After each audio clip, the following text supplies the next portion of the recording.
नमस्कार दोस्तों, मैं मेरे गुरु नफीस खान। हमने स्वर कंप्लीट कर लिया था और आज करेंगे हम व्यंजन। व्यंजन से रिलेटेड कितने प्रश्न आते हैं, कैसे आते हैं। पहली बात तो ये टॉपिक हमारे रीट में बहुत ही महत्वपूर्ण है। रीट सेकंड ग्रेड, खास तौर से एक एग्जाम आया है हाई कोर्ट चतुर्थ श्रेणी कर्मचारी का, उसमें भी इसका लाभ है। तो व्यंजन किसे कहते हैं? वैसे तो लोगों का नाम व्यंजन सुनते के साथ ही तुम्हारे मन में आ रहे होंगे पकवान, लेकिन यहाँ पर व्यंजन क्या है? देखो मैंने एक व्यंजन लिखा कै, ठीक है। आप बोलो कै तो लास्ट में स्वर की आवाज आएगी, कै ए, कै में से ए की आवाज आ रही है, इसीलिए इसे कहते हैं वे ध्वनियां, वे आवाज जिनका उच्चारण करते समय स्वरों की सहायता ली जाती है। इसमें किसकी आवाज आ रही है? स्वरों की। वे ध्वनियां जिनका उच्चारण करते समय स्वरों की सहायता ली जाती है दोस्तों, वो क्या कहलाते हैं? व्यंजन कहलाते हैं। फर्स्ट, अब बात ये करते हैं कि व्यंजन होते कितने हैं, व्यंजन कितने हैं। तो एक बात ध्यान रखना, व्यंजनों की संख्या अगर पूछे तो आपको सीधा सीधा आंसर देना होगा 33, जो ये रहे मूल।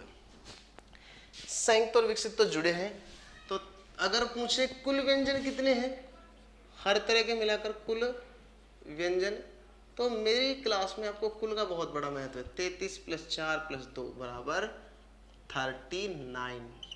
ये प्रश्न बहुत ही मुश्किल से आता है, ज्यादातर ये आता है व्यंजन कितने हैं। अब देखो दोस्तों, व्यंजन क्या क्या क्या गणे जो भी हैं ये व्यंजन कहलाते हैं। सबसे बड़ी बात इसमें, सबसे पहले हम लेते हैं मूल व्यंजन को। अब मूल, संयुक्त और विकसित, ये तीन नाम क्यों रखे हैं व्यंजनों के? अरे सीधी सी बात है, हम घर में 4 भाई हैं, तो चारों के नाम अलग अलग नहीं होंगे क्या?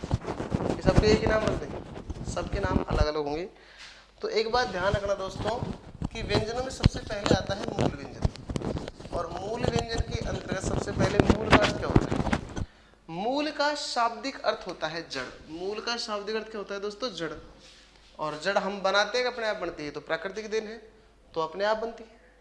तो मूल वर्ण वे वर्ण जिनका निर्माण स्वतः हुआ है, अपने आप हुआ है, मूल वर्ण कहलाते हैं। ये कैसे लेकर है तक जो है ना, ये किसी के योग से नहीं बने। अब आप सोचोगे सर जी फिर योग से कैसे बनते हैं? ये संयुक्त है, इसका नाम है सम प्लस युक्त, जो अकेला नहीं जिसमें दो है। जैसे मैं ये 6 लिखता हूँ, इसका फर्स्ट वर्ड ये, तो ये आधे कै और श षटकोण को मिलाया है तो बना है क्षय। तो क्या ये मूल हो सकता है क्या? नहीं ना। तो मूल तो वे होते हैं जिनका निर्माण अपने आप हुआ है, स्वतः हुआ है, मूल वर्ण कहलाते हैं। वो है 33, कैसे लेकर है तक, ठीक है। संयुक्त वर्ण, अब दोस्तों देखो संयुक्त वर्ण की परिभाषा जो है विद्वानों ने क्या दी है, हमारे जो बुक है गवर्नमेंट वो बोलती है 2 या 2 से अधिक 2 व्यंजनों का मेल संयुक्त वर्ण है। 2 व्यंजनों का मेल, ये आधा है, ये पूरा है, सह षटकोण है ये, तो 2 इसमें भी तो मिल रहे हैं। ये ऋण है, आधा रे और डे मिल जाए, टेट है डे का तीसरा डे, तो ये विकसित हो गया। खैर इनकी बातें हम बाद में करेंगे, लेकिन फिलहाल चलो देखो, अगर ये कहते हैं कि अक्षर और वर्ण मिले और कुछ नया बनता है तो संयुक्त वर्ण, अक्षर और वर्ण मिले और वही बनता है जो पहले है, डे पहले भी था और अब भी है, तो केवल विकास हुआ है।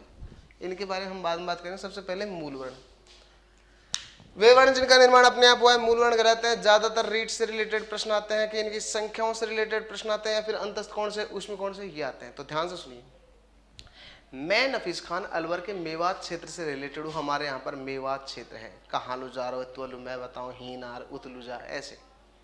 मैं जब पहली बार जब कंपटीशन में उतरा था, तैयारी कर रहा था, तो छत पे पढ़ रहा था, किसी पेड़ की छांव में कुर्सी लगाकर आराम से, बड़ा सा पेड़ घर के छत पर होता है। तो वहाँ पर जब मैं पढ़ रहा था तो नीचे एक सब्जी बेचने वाला जा रहा था, और बेच क्या रहा था, वो मूली बेच रहा था। कहानी है जस्ट याद करने के लिए। तो वो कह रहा था मूली 33 रुपये किलो, मूली 33 रुपये किलो। उसने बोला मूली 33 रुपये किलो, मेरा दिमाग वहीं खराब। मैंने मूली 33 रुपये किलो, मैंने कहा यार ये तो मेरे रजिस्टर में चार्ट, यही तो चार्ट बन रहा है, मूली 33 रुपये किलो।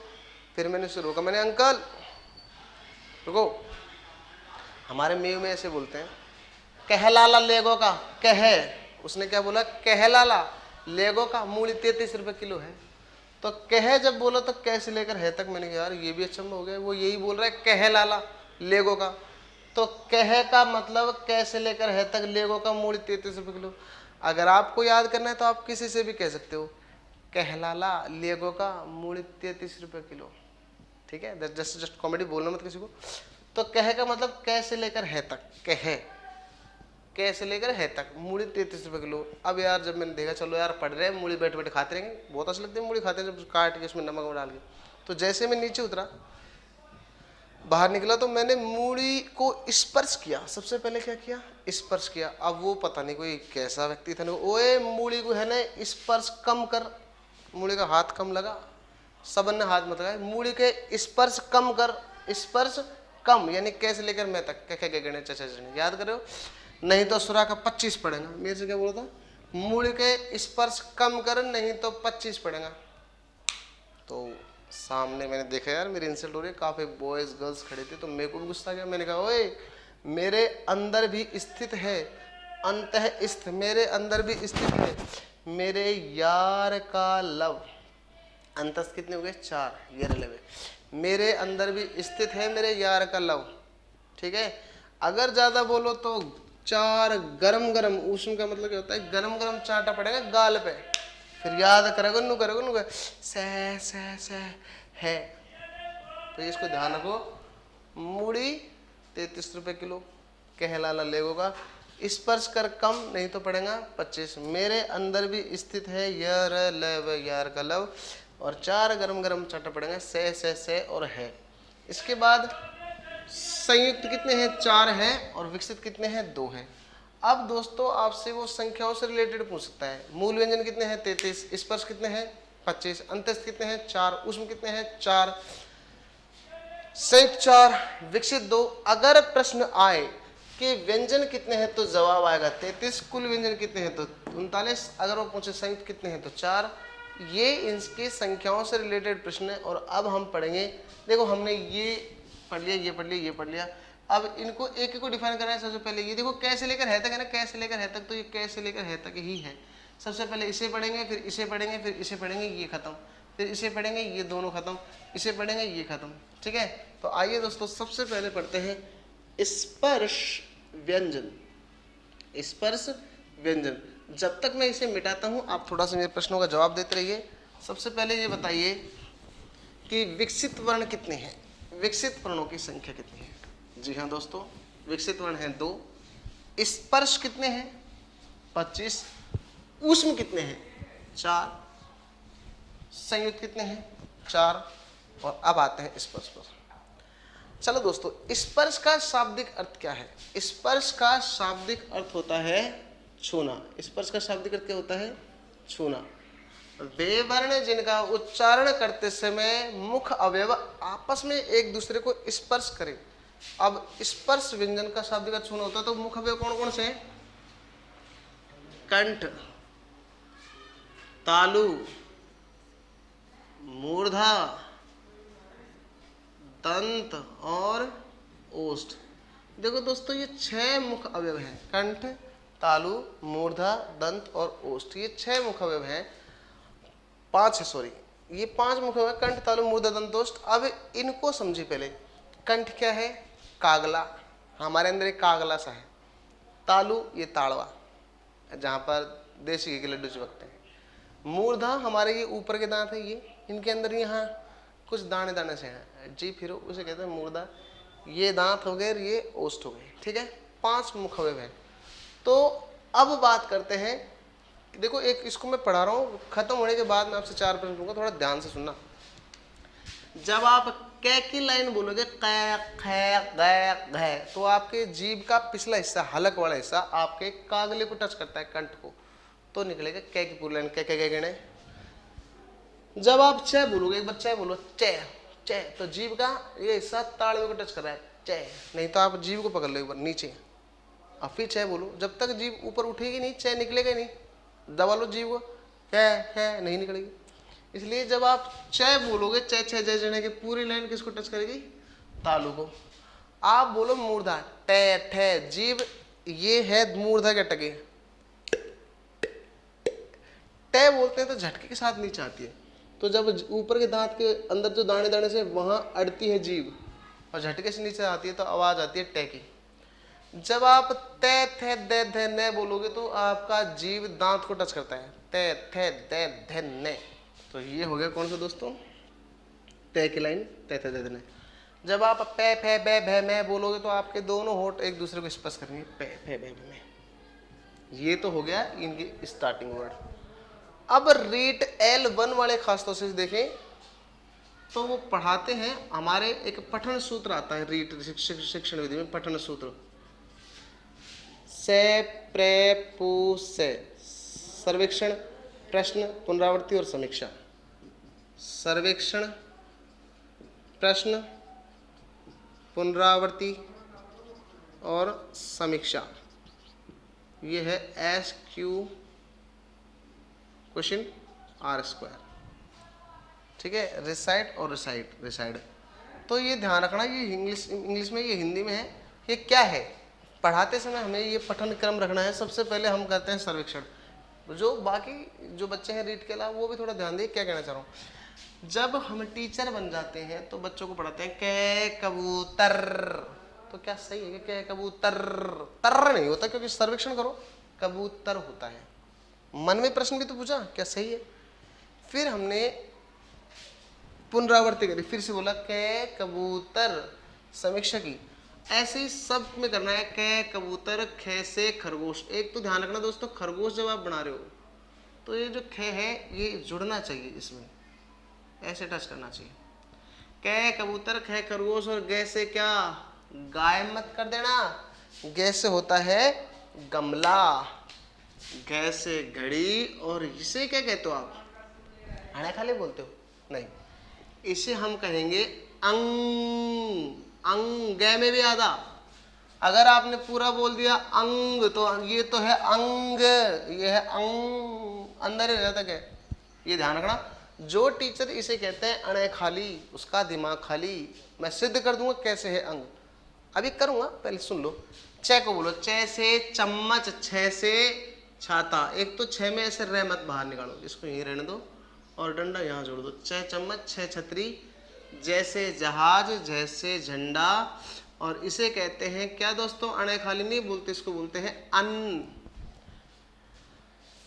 टे से टमाटर, टमाटर, टे टमाटर, ठे ठटेरा। मुझे आज भी याद है, हमारे कुछ अधिकारी आए थे चेक करने के लिए, मेरे मित्र मंडली को, निशा मैम थी, उनको चेक करने आए थे। अधिकारी ने पूछा, बच्चों को पढ़ा रही थी ठे ठटेरा, मुझे याद है। तब अधिकारी ने बच्चों से बोला, मैम से ये पूछो कि ठटेरा क्या है। मान लो आप टीचर बन गए, आपसे कोई पूछे ठटेरा क्या है, तो क्या है ठटेरा। तो दोस्तों ठटेरे का मतलब होता है धातुओं के बर्तन बनाने वाला। क्या होता है, धातुओं के बर्तन बनाने वाला। केवल बर्तन बनाने वाला नहीं, बर्तन तो कुम्हार भी बनाता है भाई मिट्टी के। ठटेरा धातुओं के बर्तन बनाने वाला, और कसेरा बर्तनों को बेचने वाला।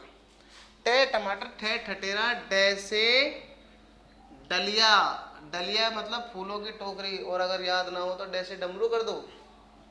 डे से ढक्कन, और ये है अणे खाली। देखो दोस्तों इन्हें थोड़ा याद रखना, ये डे और ये डे आगे, क्योंकि विकसित में आएगा ऋडे और ऋडे, ये आगे चलेंगे, इनके नीचे बिंदु वो विकसित वर्ण है। फिलहाल आप इन्हें याद करो, ये पूरे हैं। अगर ये आधा हो जाए तो टे का तीसरा है लेकिन आधा है, और ये ऐसे लिख दिया तो टे का तीसरा है लेकिन पूरा है, ठीक है। और रियलिटी में इसे कहते हैं अणे खाली। अच्छा दोस्तों आगे देखो दोस्तों, तो इसे कहते हैं अणे खाली। तो दंत की बात करें तो ते से तरबूज, थे से थर्मस मत कर लेना, थे से थन होता है, क्योंकि आपको पता है रीट में लग रहा है एक टॉपिक NCF 2005 और एक लग रहा है RTI 2009, ये टॉपिक लग रहे हैं। राष्ट्रीय पाठ्यचर्या अभिक्रम NCF बोलते हैं, यानी कि बच्चों का जो सिलेबस होना चाहिए, पाठ्यक्रम होना चाहिए, उनके छात्रों के स्तर के अनुकूल होना चाहिए और भाषा संगत होना चाहिए। जैसे पहली दूसरे को आप महाराणा प्रताप नहीं पढ़ा सकते, तो ये ध्यान रखना। अंग्रेजी का टीचर तो A फॉर एप्पल बोलेगा, B फॉर बॉल बोलेगा। क्या वो ऐसे बोल सकता है A फॉर अनार, B फॉर बकरी? नहीं। अंग्रेजी का शिक्षक जब हिंदी शब्दों का प्रयोग नहीं कर सकता है तो उसी नियम के अनुसार हिंदी का शिक्षक भी अंग्रेजी शब्दों को नहीं बोलेगा। तय तरबूज सही है लेकिन थे से थर्मस मत बोलो, थे थन। दे दवात होता है, दे से धनुष होता है, न से नल होता है। पे पतंग, फे से फल, बै से बकरी और भैसे क्या, कुछ बच्चे सोच रहे हैं वैसे भालू, कुछ बोल रहे हैं वैसे भट्टी। नहीं दोस्तों, वैसे भगत बोलो, भगवान बोलो, भवन बोलो। और मैं से होता है दोस्तों मछली, मैं से मछली। तो ये 25 वर्ण है, एक बार आपको बोलना जरूरी था। अब सुनो, अब कुछ बच्चे सोच रहे सर जी पहले तो ये सिद्ध करो ये अंग अन अन है। जब हम एक शुद्ध शंकर शब्द बोलते हैं ना, शंकर ऐसे, तो ये हो गया से, ये अंग और ये कर, से अंकर शंकर। अगर इसे मैं अणे खाली बोलूं तो ये हो जाएगा से अणकर, जैसे सणकर, वो गलत होगा। तो ये होगा से अंकर। ऐसे शुद्ध संजय लिखते हैं तो ये हो गया से अनजय संजय। अगर ये अणे खाली होता है तो से अणजय सणजय, वो गलत होता है दोस्तों। हाँ ये ठीक है, से अणे मातुर क्षण मातुर आएगा समास, क्षण मातुर। तो ये अंग है, ये अन है और ये अण है, ठीक है दोस्तों। तो ये ध्यान रखना। वैसे तो ये तीनों प्राकृत वर्ण है, प्राकृत का मतलब प्रकृति की देन माने गए हैं। बहुत ही कम वर्ण है जो इनसे रिलेटेड होते हैं। ये क्या है दोस्तों, प्राकृत वर्ण होते हैं, प्राकृत वर्ण होते हैं। हिंदी का एक टॉपिक है शब्दकोश, डिक्शनरी। जैसे मान लो डिक्शनरी में मेरा नाम नफीस को ढूंढना है तो मैं कहाँ मिलूंगा, जहां पर नए नए नए नए नए के बच्चों में मेरा नाम नए से शुरू हो, तो क्या मैं ले पर मिलूंगा क्या, नहीं, नए से शुरू है तो नए पर ही मिलूंगा। वैसे एक राइटर है अजीत मिश्रा, उन्होंने कहा है कि ये वर्ण से इनका स्थान शब्दकोश में नहीं है। इनका स्थान क्या है, शब्दकोश में नहीं है, क्योंकि इनसे कोई नाम शुरू नहीं है। बिल्कुल सही, इनसे कोई नाम जैसे हनाफीज हो ही नहीं सकता। इनसे कोई शब्दकोश में इनका स्थान इसलिए नहीं है क्योंकि इनसे कोई नाम शुरू नहीं है, क्योंकि कोई भी नाम ऐसा नहीं है जो इनसे शुरू हो, इसलिए हिंदी डिक्शनरी में ये वर्ण आपको नहीं मिलेंगे, ऐसा उसका मानना है। लेकिन दोस्तों ये बताओ, आपने कभी साइनेट जहर का नाम सुना है? साइनेट जहर जो आप चखते ही मर जाते हो, बहुत ही शानदार जहर होता है, टक करते ही मरता है, स्वाद भी नहीं लिख पाता है। अगर जिस क्षेत्र में आप रह रहे हो वहाँ की पानी की टंकी में जो 10,000 लीटर है उसमें 2 बूंद टपका दी जाए तो क्या आप उस पानी को पी सकते हो? 2 बूंद से तो क्या होगा, कुछ नहीं होगा ना। लेकिन फिर भी बच्चों के डर है, बेटा अगर मरे नहीं तो उल्टी दस्त हुई बिगड़ तो मानेंगे भी नहीं। जब हमें 2 बूंदों का डर है तो ये ध्यान रखना, इनसे रिलेटेड हिंदी में 5-7 वर्ड है। जैसे संस्कृत में णिजंत है, णिजंत यानी स्वरों का अंत, णोमकार है। तो ये तो निश्चित है कि जब वो 2 बूंदे पूरे 10,000 पानी को भी खराब कर सकती हैं, तो सेम सिर्फ शब्दकोश में इनका स्थान है दोस्तों, चाहे वो ना के बराबर ही क्यों ना हो। प्रश्न आएगा नासिक के प्राकृत वर्णों का, 3 ही है अणे अणे अणे, नासिक के प्राकृत वर्णों का शब्दकोश में स्थान ऑप्शन ए है, ऑप्शन बी नहीं है, ऑप्शन सी है लेकिन ना के बराबर, तो सी आंसर होगा। ऑप्शन सी है लेकिन ना के बराबर, क्योंकि कुछ शब्द इनसे रिलेटेड है। अच्छा दोस्तों, ये जो 5वें वर्ण है ना, ये इन सभी को हम नासिक के बोलते हैं। नाक से बोले जाने के कारण क्या बोलते हैं, नासिक के बोलते हैं। ये सारे वर्ण क्या है, नासिक के हैं। ये जो 5वें वर्ण है ये नाक से बोले जाते हैं, इसीलिए इन्हें हमने क्या कहा है दोस्तों, नासिक के वर्ण कहा है। एक बात ये ध्यान रखना, सेकंड ग्रेड में एक बार इनका क्रम पूछा गया है, अणे अणे अणे ने और मैं का, सेकंड ग्रेड राजस्थान में। तो कुछ बच्चे तो ऐसे जो इनकी 5वें को ही भूल जाते, बेटा किसका 5वां कौन सा है, ज्यादातर जो बच्चे नया है उनको। तो मैं एक दिन ये याद कर रहा था, यार ये किसका 5वां है, ये कैसे याद होगा। वैसे तो क्या का 5वां मुझे पता है, रट रहा था तब की बात। तो जब मैं ऐसे लिख रहा था किसका 5वां, तो बोर हो रहा था, बार बार इसके ऊपर पेन फेर रहा था। तो पीछे से मेरे भतीजे ने मुझे हिला दिया, चाचा का ही कर रहे हो। तो उसने ऐसे हिलाया ना, तो ये कै का डिजाइन ऑटोमेटिक बन गया, ठीक है। तो मुझे यार, अरे यार ये तो सही टाइम पे ले, इसने कै का 5वां है। सेम ये च का 5वां है। मैंने मेरे बच्चे से पूछा, भतीजे से, बेटा आप इसको कैसे याद करते हो? तो उसने बोला, चाचा मेरी शक्ल मेरे पापा से मिलती है। मैंने हाँ, तो इसकी शक्ल भी इसके पापा से नहीं मिल रही। मैंने यार क्या लॉजिक लगा रहे हैं बच्चे। तो ये हो गया कै का 5वां, ये हो गया च का 5वां। टमाटर तो गोल होता ही है, टमाटर गोल होता है। ये तुम्हें याद है तो ठीक है, वरना मैं तो छोटी सी ट्रिक लगा रहा हूँ, ठीक है। तो ये हो गए दोस्तों इनके 5 क्योंकि संधि में इनका बहुत बड़ा रोल है, कभी 5 होगा कभी नासिक का आधा हो जाएगा ऐसे।